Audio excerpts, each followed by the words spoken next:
Okay, let's take a look at key intelligences. Please pay attention to where you see yourself popping up.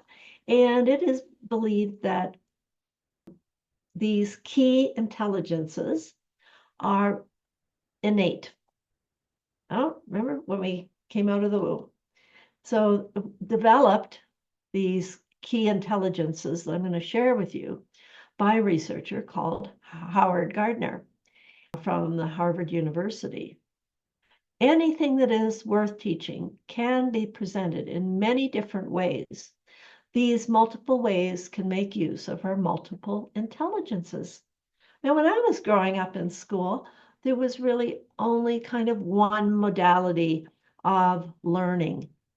I've discovered in my old age that I have a particular intelligence that I can exercise, which I quite enjoy. And I'm not going to share it right now, but let's take a look at what these multiple intelligences might be. So get curious about which intelligence you believe that you demonstrated the most.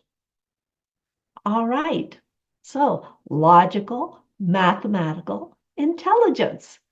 And who might we put on the score sheet of demonstrating this intelligence? Well, think about the famous Stephen Hawking, Bill Gates, right? I bet you know somebody that can add and subtract. I've got a great grandchild, 6 years old, that can get into any iPhone, change the codes. Yeah, he's got a logical, mathematical intelligence. Linguistic verbal intelligence picks up other languages really, really quickly and or speaks quite clearly, has an affinity for language, was speaking maybe at a very young age. So who might we think about as a linguistic verbal intelligence? Think of Martin Luther King's speech. I have a dream. Very famous, still studied by people who are interested in doing presentation skills. And in Canada, we have a very articulate Governor General. She's from Nunavut, and her name is Mary Brown. And when you listen to her speak, she has a flow of linguistics when she speaks. Her language is very rich. Of course, I'm a big fan of Maya Angelou. We have in Calgary a guy called Wakefield, and he is Calgary's poet laureate. And he kind of raps. He's kind of a cool dude. Yeah, fascinating guy. Okay, so think about it. Or people say to you, wow, you have a rich language. Spatial intelligence. So do you tend to, scribble and draw? Can you make a footstool? Have you built a house? Is architecture in your blood? You have a sense of space. You can walk into a space and know that furniture is either too big or too small or out of scale. You have some sense of space. Can you get lost with a bunch of people and get yourself back home where other people can't? Then there's musical intelligence. All those people that have a rhythm. Some people even speak as if they're rhyming. My grandson, Eric, he's got this beat. He loves to kind of rap, and he has to turn it on kind of, but he's got this rhythm that goes on from him. So, I love Stevie Wonder. And who doesn't know about Taylor Swift these days, right? So some of these people that are pop stars inspire us with music. Of course, in the Indigenous world, we had Buffy St. Marie. Anyway, so think about when you think about musical intelligence, if you have somebody in your life, bodily-kinesthetic intelligence, just think of the Olympics, right?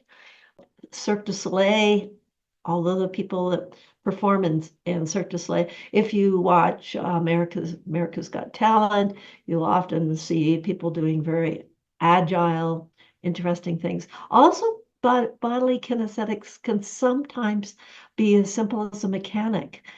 The doing, the hands are able to do fix things like engines and bicycles you and I might struggle with. intrapersonal intelligence has to do with going inside. So who went inside and made any difference to the world? Anne Frank in her diary.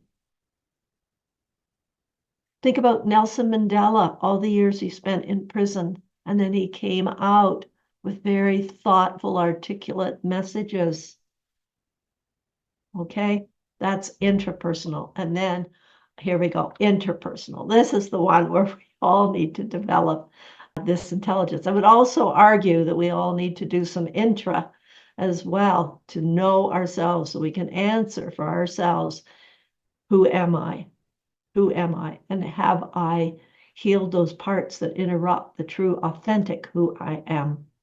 So interpersonal intelligence connect, and so here's where Oprah Winfrey and Anderson Cooper kind of come in and demonstrate that. All the people that are able to well connect us in the world. Previous Surgeon General of the United States, Vivek Murthy, wrote the book Together, and in it, he talks about the importance of social connection, interpersonal connection. And so knowing how to connect people. Loneliness has a lot of devastating side effects to it.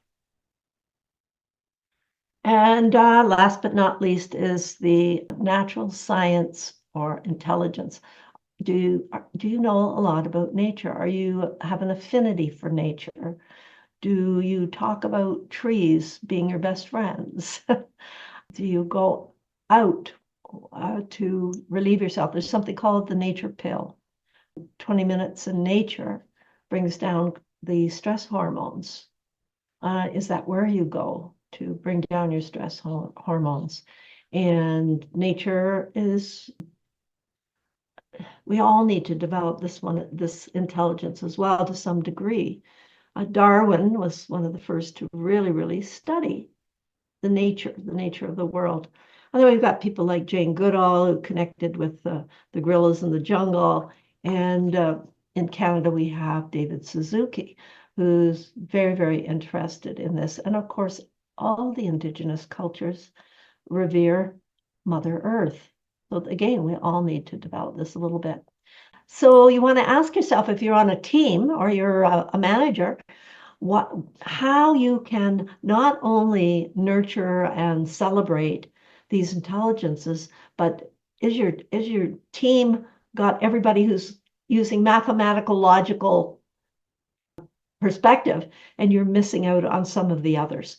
So it's just it allows a window of exploration of how do we best function individually and as a team.